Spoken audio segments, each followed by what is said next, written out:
Holiday prep looks a little different out here on our Australian homestead. While most people are thinking about shrimp on the barbie, if you know, you know, we're thinking about firewood. Not just enough for the day-to-day, but enough good quality fuel to run the full pit when family and friends come out to visit. If you've seen our recent fire pit video, you'll know that when we do a proper cook-up, we'd go through a lot. Today, we're taking you along as we collect it, split it, and store it, using what we reckon is the best way to store firewood outdoors. Our version of the classic Norwegian round stack works beautifully for storing, drying, and seasoning in the Australian bush.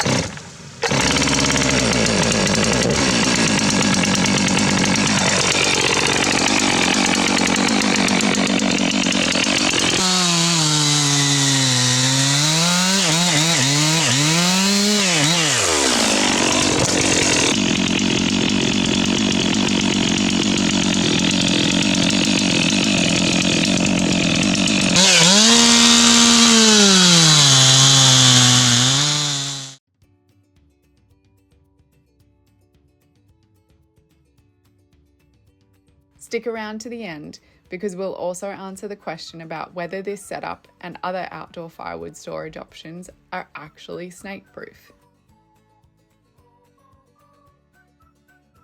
We start a lot of our collecting firewood by cleaning up trees we've intentionally felled for posts or poles, or ones that have the potential to come down in storms, those widow makers. Most of what we get out here is eucalypts and wattle. On the homestead, collecting firewood means you're not buying a neatly cut pile from town. You're preparing for cooking, heating, storm resilience, and the whole slow rhythm of homesteading.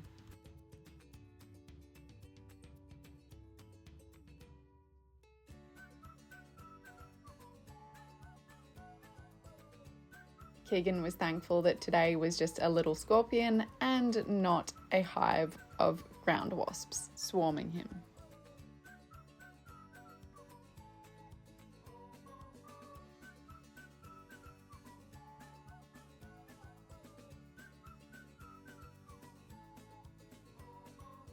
Keegan moves on to the medium pieces using a battery-powered chainsaw.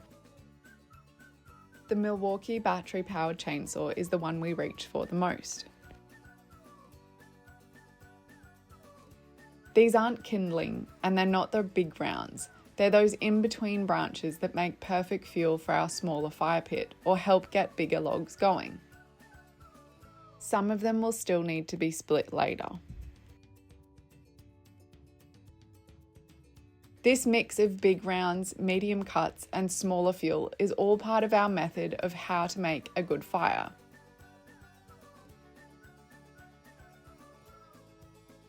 You want pieces that light easily, pieces that carry the heat, and pieces that hold a long, steady burn.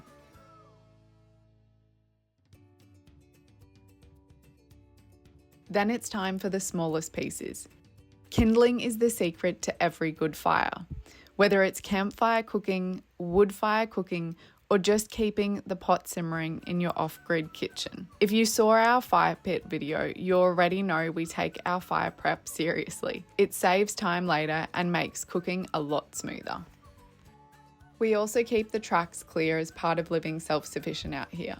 Storms can bring anything down, and keeping access open means clearing as we go. Some logs get cut up for firewood, some get dragged aside, and some, like this one, almost get cut up until the chainsaw had other ideas. When Keegan opened the tank, the fuel was actually boiling, visibly bubbling, and when he cracked the lid, it hissed and spat everywhere. Our best guess is vapor lock from the heat wave. The saw was resting on the black trailer bed. The tank wasn't completely full and the air pressure built up. It's not something we've had happen before. So if you've come across this with a Stihl or any other saw, feel free to share your experience or expertise in the comments. We'd love to hear from you. Once the timber is bucked, the real work begins. Keegan uses a splitting maul to break down the big hardwood rounds. Some pieces of spotted gum behave nicely, others take a bit more persuasion. This is the gritty, satisfying part of splitting firewood and the start of stacking firewood properly. Then it's on to the smaller cuts to make the perfect top-up fuel for our little fire pit. These pieces season fast, catch quickly, and make outdoor cooking and fire pit cooking so much easier. Every homestead has one job that becomes an ongoing saga. For us, it's the future pizza oven. We've collected these bricks as freebies over time, and we've moved them more than we'd like to admit. Today, the stacks get moved again so we can prep the base for the wood pile.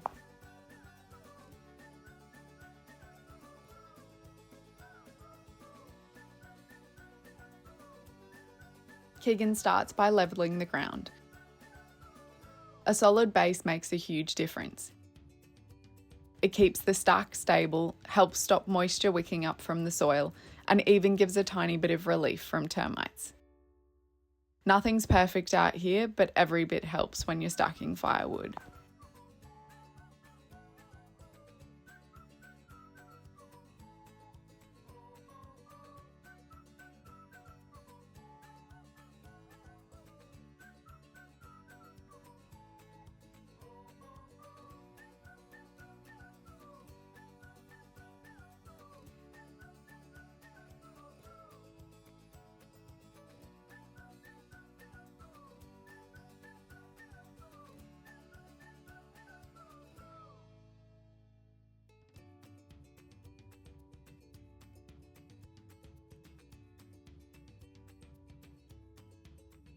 Once the bricks are down, the gaps get filled with sand and cleaned off.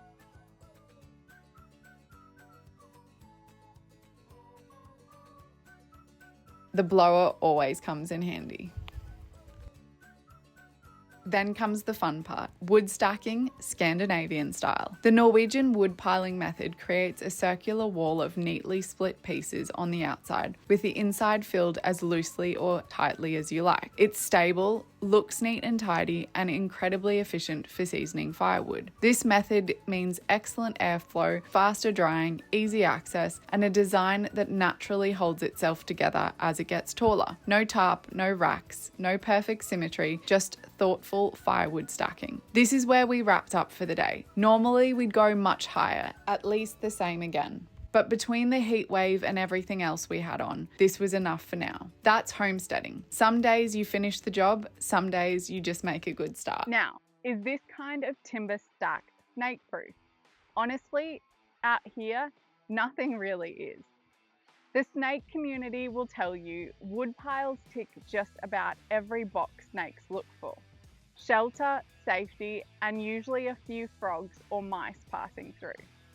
From their point of view, it's basically a 5-star hotel. Wood piles, piles of rubbish, tin, and overgrown grass are repeatedly called out as classic snake and rodent hideouts. The advice is to remove them altogether. But when you live in the bush, firewood isn't something you can avoid. It's a part of cooking, part of storm prep, it's a part of everyday life. So for us, it's not about trying to make something snake-proof, it's about reducing how inviting it is. We keep the grass short or non-existent around the wood stack, so their predators have easier access and their prey don't feel as comfortable. We keep the pile neat and as tight as possible, and we never put our hands into gaps where we can't see. The usual safety advice is always the same. Give snakes space. Don't try to move them yourself, and if one is hanging around houses or structures, call a licensed snake catcher. And that's absolutely the right approach if you're in suburbia or even on the edge of town.